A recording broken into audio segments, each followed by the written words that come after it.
Hello, reception year 1, year 2, it's me, Mr. A, with story time for today, and today's story is The Topsy-Turvies by Francesca Simon. So, let's see, The Topsy-Turvies. Once upon a time there lived a family called the Topsy-Turvies. The Topsy-Turvies always got up at midnight. They put on their pyjamas, then went upstairs and had dinner. "Eat up, Minx," said Mr. Topsy-Turvy. Minx joggled with the sausages. "Clever girl," said Mr. Topsy-Turvy. "Jinx, stop eating with your fork," said Mrs. Topsy-Turvy. "You know that's for combing your hair. Please use your fingers and toes." "Could you pass the jam, please, Minx?" said Mr. Topsy-Turvy. Minx dipped her fingers in the jar and hurled the jam at her father. Sounds like my house. "Thanks," said Mr. Topsy-Turvy. "Could you pass the whipped cream, please, Jinx?" said Mrs. Topsy-Turvy, and Jinx flung a handful of cream at his mother. "Thanks, dear," said Mrs. Topsy-Turvy. Then it was time for school. After school they went to the park. Then they played beautiful music together and watched TV, standing on their heads. Afterwards they ate breakfast, and then it was bath time, and then they all went to bed. Every night and day at the Topsy-Turvies was exactly the same, until one afternoon a loud knocking at the door woke them up. "Who could that be at this time of day?" yawned Mrs. Topsy-Turvy. It was their neighbour, Mrs. Plum.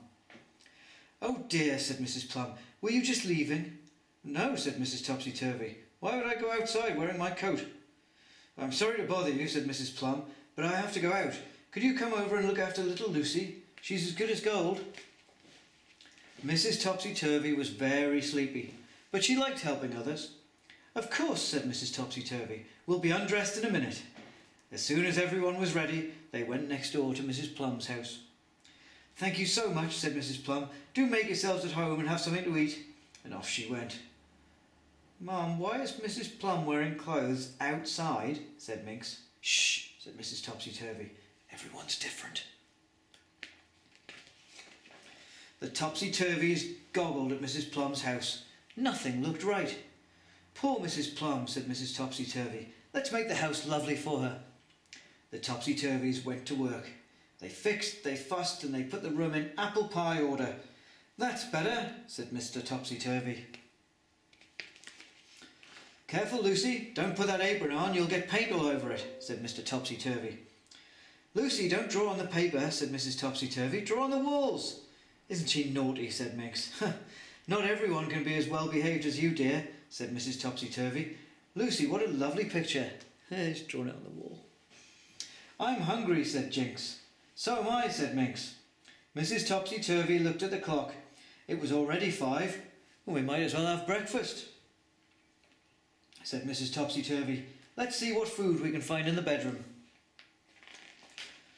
It took them a very long time to find where Mrs. Plum kept her food. "What an odd house," said Mr. Topsy-Turvy. "How funny to eat in the kitchen," said Minx. "Breakfast is under the table," said Mrs. Topsy-Turvy. "Don't forget to wash your feet." "What's for dessert?" said Jinx. "Tomatoes," said Mr. Topsy-Turvy. "Yippee," said Jinx. "But no tomatoes until you finish your cake." "Do I have to eat all my cake?" said Jinx. "Yes," said Mrs. Topsy-Turvy. Suddenly there was a noise at the window. It was a burglar. "Hooray, we've got a visitor," shouted Minx. "And he's coming through the window," said Jinx.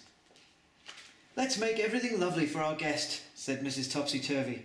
"Please have something to eat," said Mr. Topsy-Turvy, throwing tomatoes at the burglar. The burglar looked very unhappy.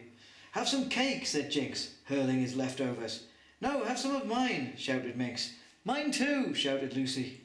The frightened burglar escaped as fast as he could. "Why did he run off?" said Minx. "I don't know," said Mr. Topsy-Turvy. Then Mrs. Plum ran into the kitchen.